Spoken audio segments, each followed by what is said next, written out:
पापा, क्या आपके पापा भी आपसे ऐसे ही प्यार करते थे जैसे आप मुझसे प्यार करते हो? हाँ बेटा, सब मम्मा पापा के लिए अपने बच्चे इतने ही प्यारे होते हैं। पापा, मुझे अपने गुजरे समय की कोई कहानी सुनाओ। बेटा, क्यों अपने पापा को तंग कर रहे हो? तुम्हारे पापा जब भी अपने गुजरे समय को याद करता है तो तुम्हारा पापा बहुत दुखी हो जाता है। पापा, आप दुखी क्यों हो जाते हो? नहीं बेटा, वो समय तो गुजर गया। मैं अब जरा भी दुखी नहीं हूँ। मेरे पास तुम हो, तुम्हारी मम्मा है, घर है, सब कुछ है। पापा, अपनी जिंदगी के बारे में बताओ ना।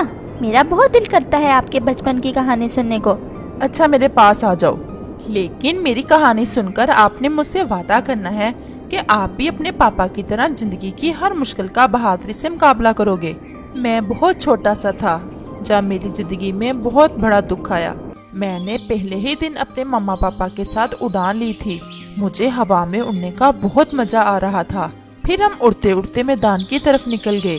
वहाँ मैं अपने मम्मा पापा के साथ बहुत खुश था, क्योंकि वो दिन मेरा पहला दिन था जब मैं दाना की तलाश में अपने मम्मा पापा के साथ निकला था।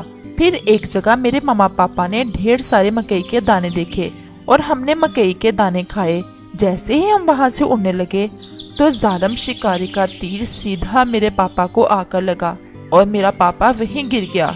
मेरी मम्मा बेबस थी, कुछ नहीं कर सकती थी सिवाय इसके कि मुझे वहाँ से लेकर भाग जाए।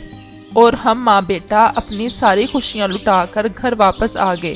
पापा, आप तो बहुत दुखी होंगे फिर। हाँ बेटा, हम माँ बेटा तन्हा हो गए थे। मेरा पापा मुझे छोड़कर जा चुका था। अभी 2 दिन ही गुजरे थे कि मेरी मम्मा की तबीयत बहुत खराब हो गई। घर में खाने को कुछ भी नहीं था। और फिर मैंने अपनी माँ से कहा, माँ मुझे पता है आप पापा की वजह से बहुत दुखी हो। जिस दिन से पापा हमें छोड़कर गया है आपने दाना भी नहीं खाया, इसीलिए आपकी तबीयत ठीक नहीं है। बेटा, बहुत कोशिश करती हूँ लेकिन मैं टूट गई हूँ। शायद अब मेरा भी वक्त आ गया है। मम्मा ऐसे तो ना कहो। आपके बेटे का क्या बनेगा? अगर आपको कुछ हो गया तो मैं तो बेआसरा हो जाऊंगा। माँ, मैं अच्छे से उठ सकता हूँ। मैं आपके लिए दाना लेकर आता हूँ। हाँ बेटा, तुम जाओ। शायद अब तुम्हें अकेले ही जिंदगी गुजारनी होगी। अगर मुझे कुछ हो गया तो रोना नहीं, बहादुरी से मुकाबला करना दुख और सुख का। जिंदगी कभी भी एक जैसी नहीं होती। अगर जिंदगी में दुख आए तो खुशियाँ भी जरूर आती हैं, लेकिन वो दुख का समय हमारे लिए इम्तिहान का समय होता है। बस हौसला नहीं छोड़ना। आज मेरी माँ मुझसे ऐसे बात कर रही थी जैसे समय बहुत कम हो माँ के पास। और फिर मैं दाना लेने निकल जाता हूँ। उस दिन मेरा दिल बहुत उदास था। पापा बहुत याद आ रहे थे और मम्मा की तबीयत भी बहुत खराब थी। मैं अभी थोड़ा ही दूर गया था कि मुझे ऐसे लगा कि मेरी मम्मा मुझे वापस बुला रही है और मैं वापस अपने घर लौट आया। मेरी माँ की चंद सांसें बाकी थी। माँ ने मुझे अपने सीने पर लटा लिया। आज भी मुझे मेरी माँ की खुशबू ऐसे ही याद है। और फिर मेरी माँ चल बसी।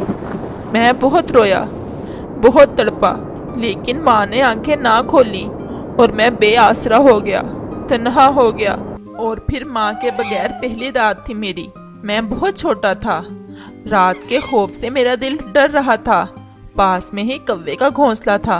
मैं वहाँ चला गया और कव्वे से कहा, कव्वे अंकल, पहले मेरा पापा चला गया और आज मेरी माँ भी मुझे छोड़कर जा चुकी है। मुझे बहुत डर लग रहा है। प्लीज आज रात मुझे अपने घर में रहने दे। तुम ठहरो, मैं तुम्हारी आंटी से पूछ लूं। चिड़िया का बच्चा है जिसके मम्मा पापा मर गए हैं, रात रहने का कह रहा है।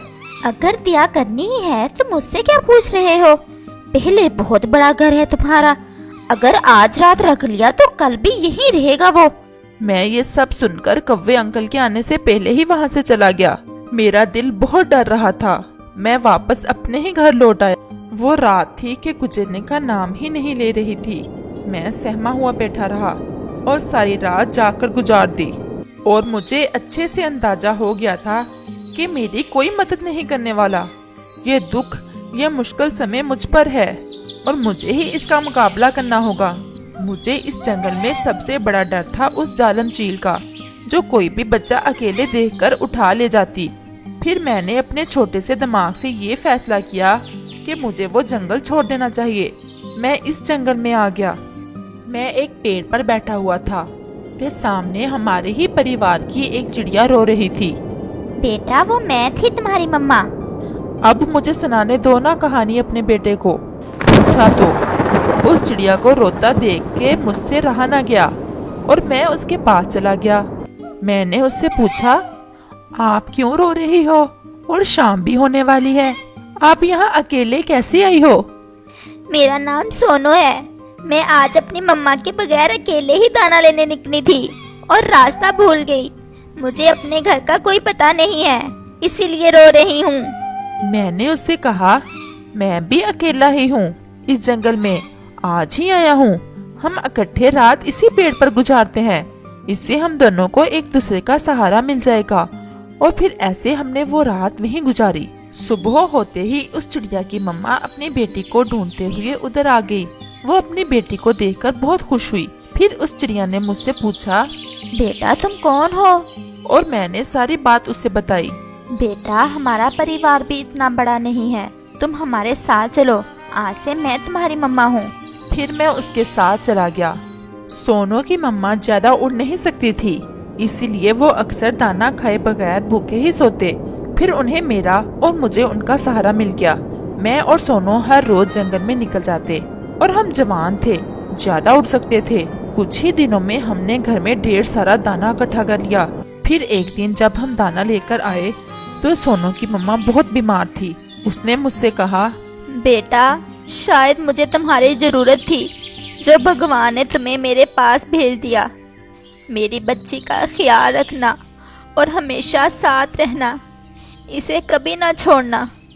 और फिर सोनू की मम्मा भी चल बसी और फिर मैं और तुम्हारी मम्मा बहुत उदास हो गए।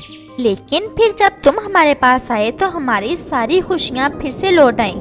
बेटा हम हमेशा तुम्हारे साथ नहीं रहेंगे, बस इतना याद रखना कि हर दुख किसी न किसी आने वाली खुशी का संकेत होता है। अपने घर अपने परिवार का अच्छे से ख्याल रखना।